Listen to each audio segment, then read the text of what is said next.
Bonjour à tous, très heureux de vous retrouver. School TV Le Mag, 30 minutes consacrées à la scolarité et à l'éducation de vos enfants. À chaque fois, une thématique forte, une initiative sur le plan local et ou national, même international, avec Alix Nguyen. Comment ça va, Alix? Salut Patrice, ça va très bien et toi? Ça va super bien. Merci de demander. C'est parti pour le sommaire de cette émission. Le Mag qui vous emmène en voyage aujourd'hui, du côté de Madagascar plus précisément. Gros plan sur ABC Domino, 20 ans d'existence, un petit peu plus même, et plus de 4000 enfants scolarisés entre difficultés et réussites. Récit d'une aventure extraordinaire dans un instant avec notre invité. Éduquer le plus grand nombre avec un modèle pour le moins respectueux de l'environnement. Comment résoudre une équation aussi délicate? Avec quelle vision et surtout avec quels moyens? Et aussi financiers, bien évidemment. On se posera toutes ces questions. Et La Loupe, c'est avec toi, Alix. Oui, je vous parle d'une toute jeune association qui œuvre aussi pour l'éducation des jeunes malgaches près d'Antananarivo. On espère aussi qu'elle vivra au moins pendant 20 ans. On y va. Et on accueille Mathilde Desvages. Bonjour Mathilde. Bonjour. Qui nous revient tout droit de Madagascar. Ça va, pas trop décalé, pas trop... Un petit peu. On est bien, on est frais, on a un petit peu, on a l'habitude. Retour au frais. Retour au frais, ça fait du bien tout de suite, le froid te saisit et oui. Tu as compris que t'es... Oui. Surtout quand tu baignes dedans. D'accord, oui. Oui, bon, écoute, on va partir bientôt en vacances peut-être. On va arranger ça. Mathilde Desvages, responsable pédagogique et ressources humaines de l'association ABC Domino. Donc vous avez fêté vos 20 ans. C'est magnifique. Il y a quelques temps. Il y a quelques mois, fin 2024, c'est le début de l'âge adulte, comme on dit. Est-ce que c'est l'occasion de vous retourner un petit peu sur tout le travail qui a été accompli? C'est une occasion, oui. Ça a été. Parce qu'on a toujours le nez dans le guidon, on sait comment ça se passe. Vous allez là-bas, j'imagine qu'il y a beaucoup de choses à faire. Ouais. Beaucoup. On prend le temps de se dire, tiens, ça c'est bien, tiens, ça, là on est bien, tiens, là, et de célébrer un petit peu.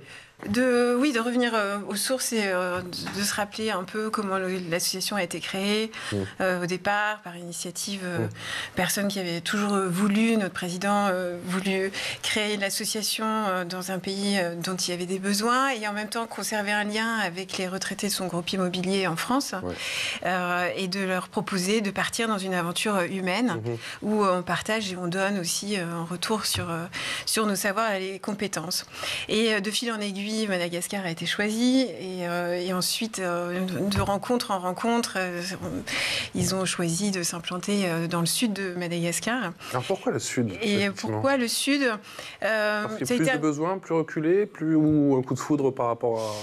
Un concours de circonstances d'une part, et puis la sidération d'une région dans laquelle il y avait encore très peu de choses, pas d'infrastructures, très peu de constructions, isolée géographiquement du reste de la région d'Atsimo André-Falaane et de Madagascar, et un désir aussi très vivement exprimé des villageois sur le village d'Amboul, qui est la localité de la première école. D'accord.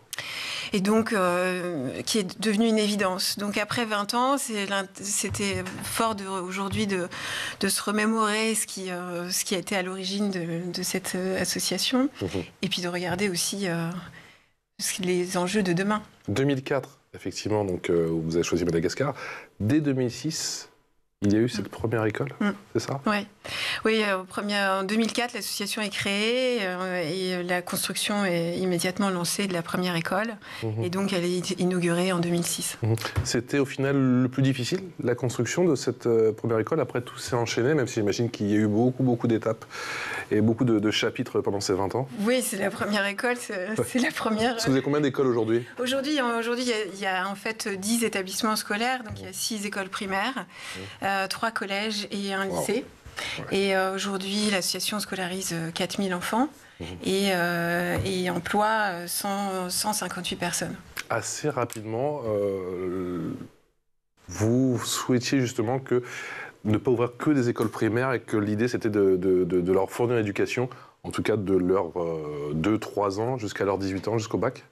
Oui, il y avait d'abord parce que dans la localité, il y avait des vrais besoins, autant dans les écoles primaires que le collège et le lycée. Et très rapidement, la nécessité de créer un collège s'est imposée à nous. Et dans d'autres localités, un immense besoin est réclamé par les villageois de construire une école primaire. Donc, à chaque école primaire qui est construite, pour 2 écoles primaires, on a un collège en fait. Wow. Voilà. D'accord. Quel était le taux de scolarisation juste avant votre arrivée, en 2006? En 2006, dans Madagascar, il y a 26% d'enfants qui sont scolarisés. Hein, c'est dans l'intégralité du pays. Dans cette région, je pense que peut-être qu'on avait une petite école primaire qui était aussi l'église, dans laquelle il y avait 60 enfants. Et aujourd'hui, chaque école primaire accueille entre 350 et 500 enfants, en fait. D'accord. Alix. Et vous travaillez avec des associations locales ? On travaille en partenariat avec des institutions locales qui sont peut-être comme l'Alliance française pour le renforcement de la langue française qui est un besoin aussi dans les perspectives d'avenir des enfants. On a des appuis sur des associations médicales pour l'hygiène, pour la santé des jeunes filles.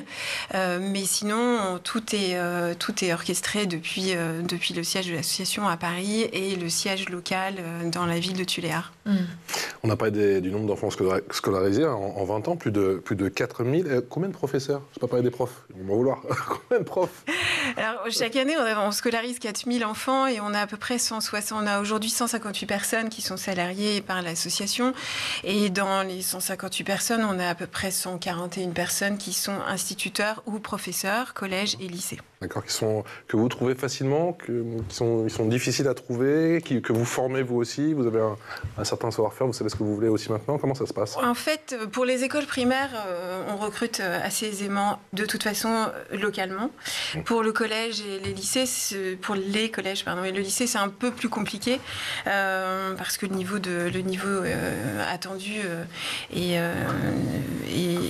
compliqué à obtenir et surtout à assurer une certaine pérennité ou de préserver les postes des salariés professeurs et de collège sur place.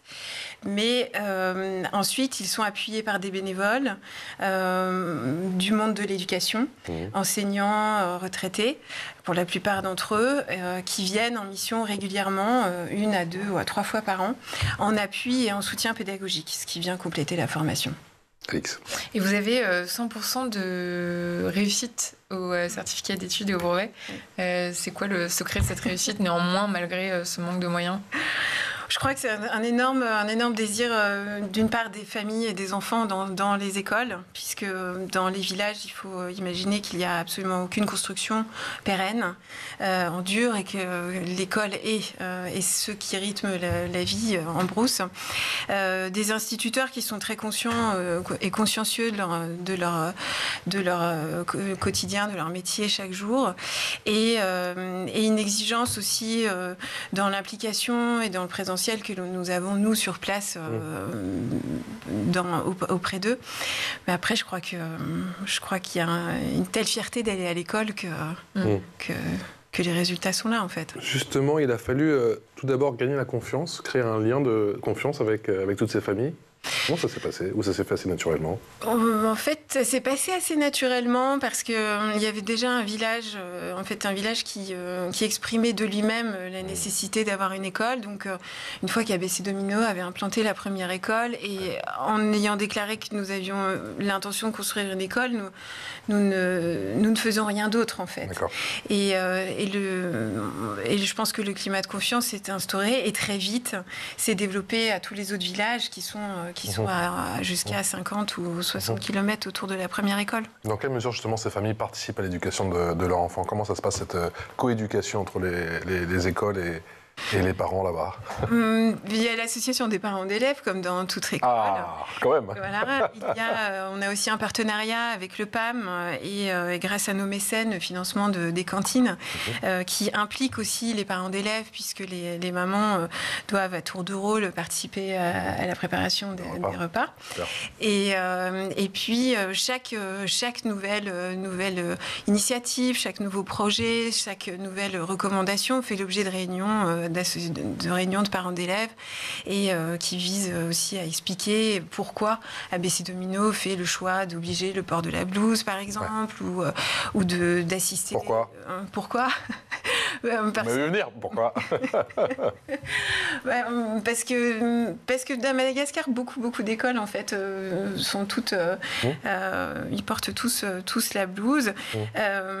On n'a jamais considéré que... Ça vous a fait sourire, pardon de vous couper, les débats qu'il y a eu du coup ici en France?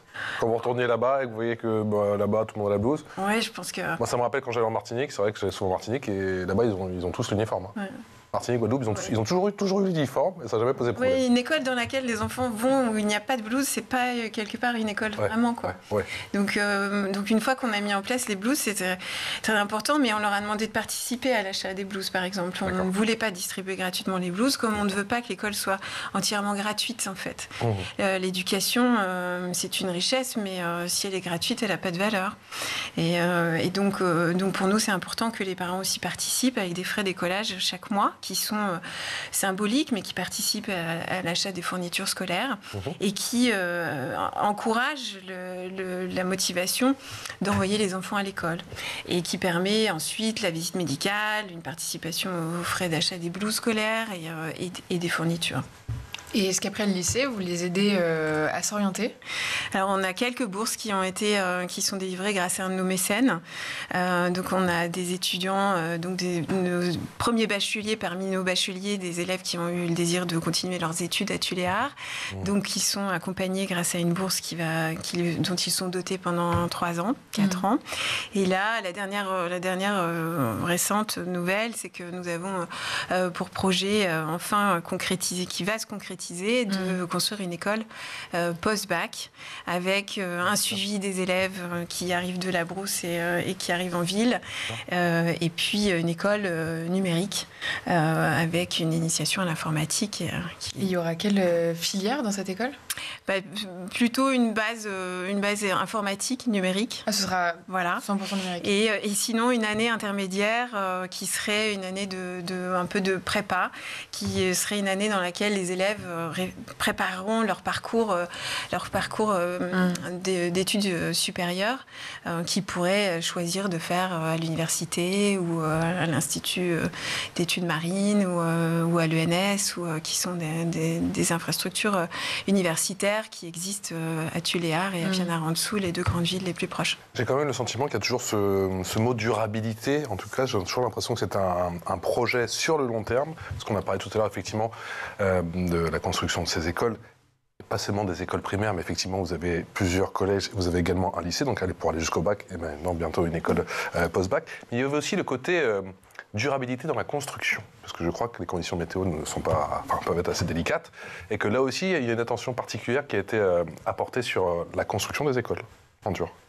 Oui, l'idée c'est que l'architecture doit aussi honorer la valeur de l'éducation et en quoi l'éducation est importante et c'est un peu l'idée de comparer le bâtiment de l'école un peu au phare en fait, qui rythme maintenant profondément la brousse et dans la pérennité des projets engagés par ABC Domino, l'idée c'était de réfléchir à une construction pérenne et stable, c'est-à-dire que même si par exemple les toitures sont en paille locale, on a quand même construit des dalles de béton en dessous qui permettent à la fois d'assurer une ventilation dans les bâtiments et une fraîcheur. Donc finalement, les enfants, quand il fait 40 degrés, ils restent quand même dans des conditions en classe plus propices que sous un toit de tôle.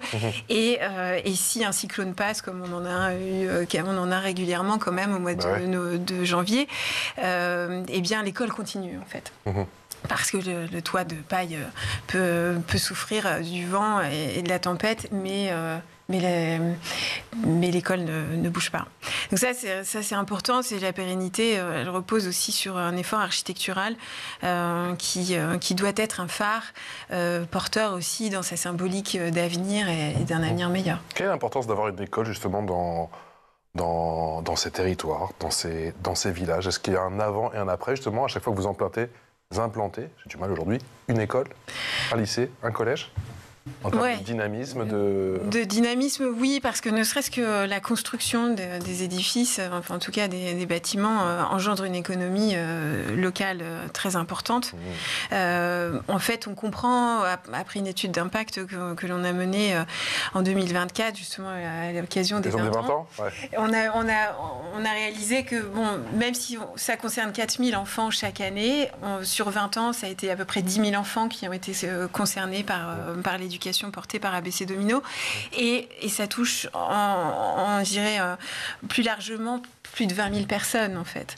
Donc, dans une région dans laquelle il n'y a absolument pas d'eau douce, pas d'électricité, que les seules constructions sont en paille, que la population survit ou vit avec la pêche et la culture de manioc, donc très dépendante des quelques pluies, je pense que l'arrivée d'ABC Domino et par les enseignants qui sont là, qui vivent sur place, draine aussi une économie qui stabilise les villages et encourage à avoir une perspective autre.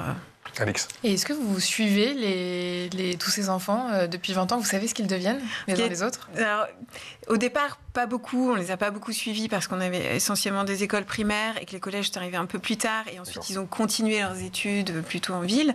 Maintenant, après 20 ans et depuis qu'on a instauré le lycée, on les suit davantage. Mais après 20 ans, ce qui est assez superbe, c'est qu'on a d'autres associations ou le parc national, par exemple, qui est à côté du lycée, qui est donc une zone préservée.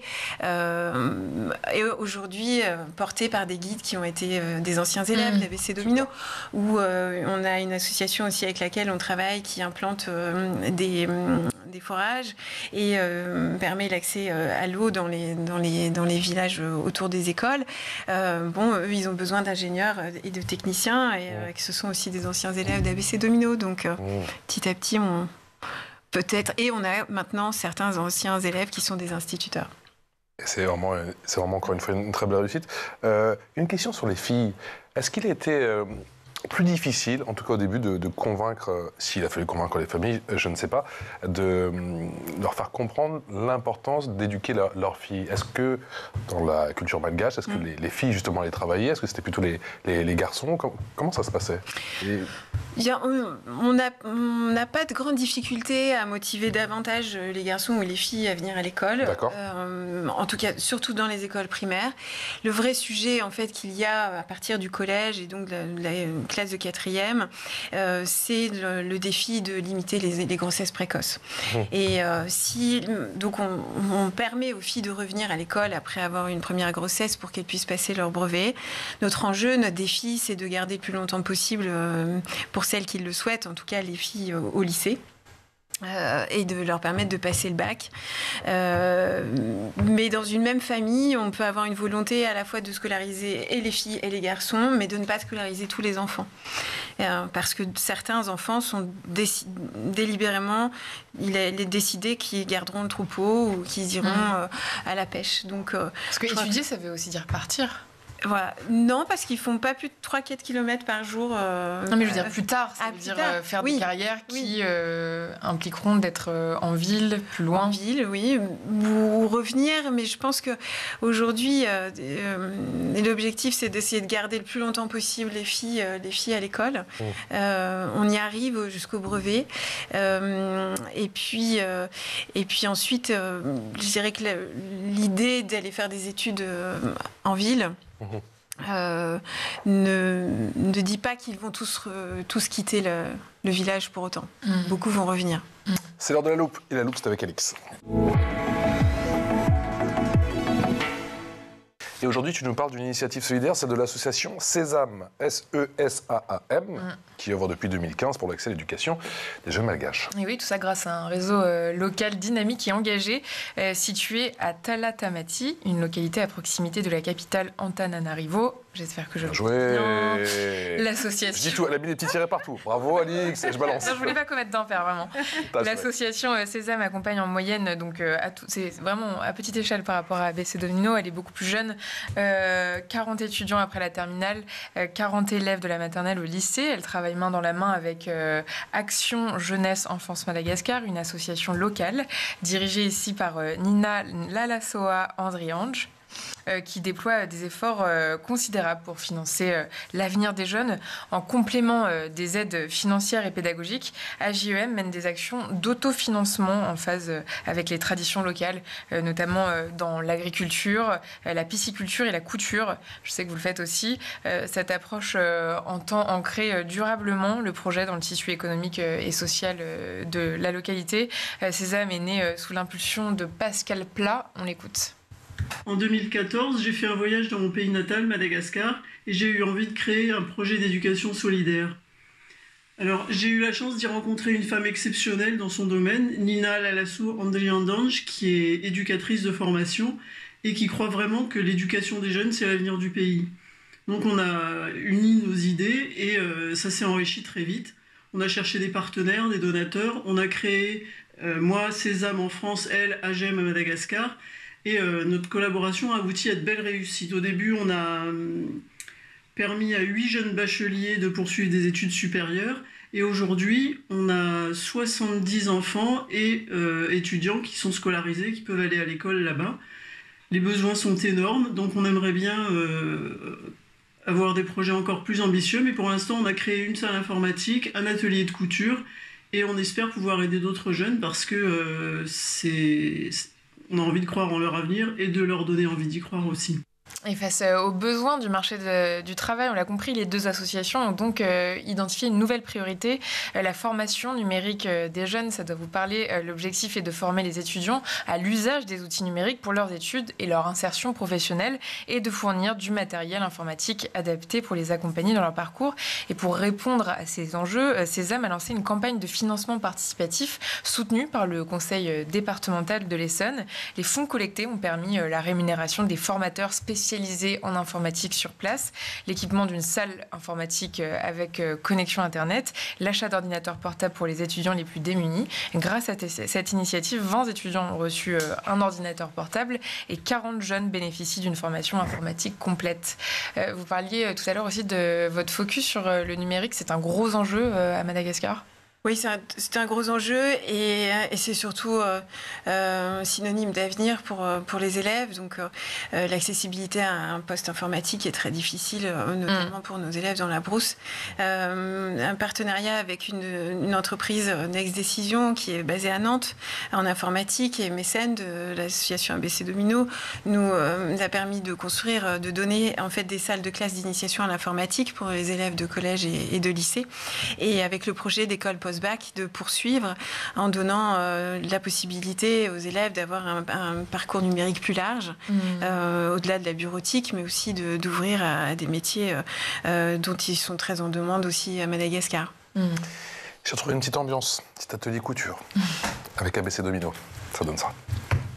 Notre école a beaucoup changé parce que tous les enseignants ici, c'est au niveau. En plus, notre école c'est basée en l'éducation française, parler en langue française.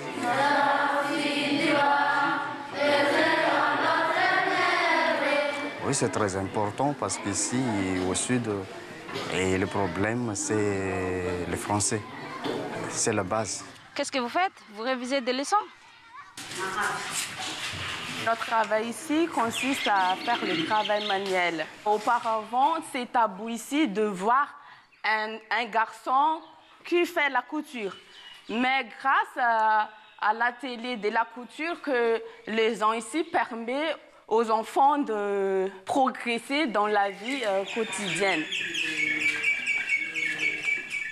Je sens qu'il n'y a pas une mouche qui vole. Atelier couture, oui. Tout le monde est concentré, y compris les garçons. Oui. Qu'est-ce qu'on fait par la couture là-bas? Qu'est-ce qu'on fait par la couture? La broderie. La broderie, très bien, ils sont concentrés. Oui, dans les ateliers travaux manuels, c'était un complément à l'enseignement traditionnel, général des écoles. Et on a ouvert aussi un deuxième atelier qui est plutôt dans le jardin scolaire. Donc là, les enfants, ils passent 1 heure à 2 heures par semaine dans les ateliers de travaux manuels, à apprendre à coudre et broder pour leurs trousses, leur cartable et leur tenue de sport. Et ils passent 1 heure dans le jardin potager à découvrir les principes de l'agriculture et aussi dans un programme visant à sensibiliser à la préservation de l'environnement. Je ne sais pas si vous pouvez me répondre, mais c'est vrai qu'on fait souvent des émissions. On a fait beaucoup d'émissions sur l'éducation dans différents pays. J'aimerais savoir quel est le rapport entre le professeur et son élève. Est-ce qu'il y a une distance comme en France, par exemple, ou est-ce que c'est plus amical, plus proche? Comment c'est plus chaleureux ou il y a quand même cette... C'est très autoritaire. C'est très autoritaire. T'es un peu à l'ancienne, alors, comme ici à l'ancienne. D'accord. Oui. Ouais. C'est pour ça qu'ils ne bronchent pas pendant la couture. Non, non. D'accord. Non, et c'est vrai qu'il n'y a pas tellement de problème de discipline. D'accord. Donc, il y a ce respect du professeur encore. Ouais, respect du professeur et je crois une immense conscience aussi de la chance et, et de pouvoir y aller, de pouvoir aller à l'école tous les jours. Les enfants ont le sourire en fait. Donc je pense que ça reporte aussi beaucoup sur la motivation à rester sage. C'est quoi le quotidien C'est quoi le quotidien d'un enfant de la Brousse, justement, là-bas? Un enfant de la Brousse, il va se lever à peu près à 5h, 5h30. Il ira sans doute chercher de l'eau et un peu de bois pour la maison. Il partira à 6h. Il arrivera peut-être à 6h30, 7h moins le quart, 7h à l'école. Donc vous m'avez dit 3-4 km maximum? Ouais, 5 km, ça dépend 5 km maximum. Ouais. Après, ça peut être long, 5 km, ça dépend si c'est accessible ou pas. Piste de sable. Voilà, pas toujours très arboré. À 7h du matin, jusqu'à 11h, ils sont en classe. D'accord. À 11h, ils courent à la cantine. Le déjeuner est avalé en 10-15 minutes. Ça va très très vite. Et ensuite, ils ont 2 heures un peu de répit. D'accord. Et pendant lesquels il peut y avoir des... C'est à ce moment-là qu'ils font du sport? Non, il est dans l'emploi du temps scolaire. D'accord. Voilà, que ce soit des jeux, exactement comme dans toute école ici. Dans toutes les écoles. Dans toutes les écoles, voilà. Et puis après, il revient en classe à 14h et à 17h, il rentre. À 18h, 18h30, l'hiver, il fait déjà nuit et on recommence. Quelle est la prochaine étape pour ABC Domino? On a parlé effectivement de cette école post-bac, c'est votre principal focus avec peut-être le numérique. Vous parlez. Oui, ça c'est une importante étape pour nous, à la fois dans la continuité, dans le suivi de nos élèves. Et au-delà de ça, l'enjeu d'ABC Domino, c'est de pérenniser cette action à Madagascar, de développer peut-être davantage les parrainages d'enfants, et puis aussi d'améliorer à la fois les conditions de vie des salariés d'ABC Domino. Ça coûte combien de parrainer, Mathilde, de parrainer un enfant? Parrainer un enfant, c'est 34 € par mois. D'accord. On prend en charge, on prend en charge l'intégralité de la scolarité d'un enfant. Donc aussi bien pour la scolarisation, et ça comprend dedans le repas. Oui, la cantine, la blouse, la fourniture scolaire. La blouse, pardon, j'avais oublié la blouse. Les fournitures scolaires et l'accès à l'eau. Et l'accès à l'eau. Qui est très, très important. Merci infiniment. Merci infiniment d'être venu nous voir. Merci pour ce témoignage. Vous repartez quand? Dans 2 mois. Dans 2 mois. Oui, c'est tout. Elle compte les jours. Mathilde Desvages, responsable pédagogique et ressources humaines de l'association ABC Domino, qui a donc fêté ses 20 ans. C'était fin 2024. Un bel anniversaire encore à vous. Alix, on se retrouve demain? À demain. Ciao.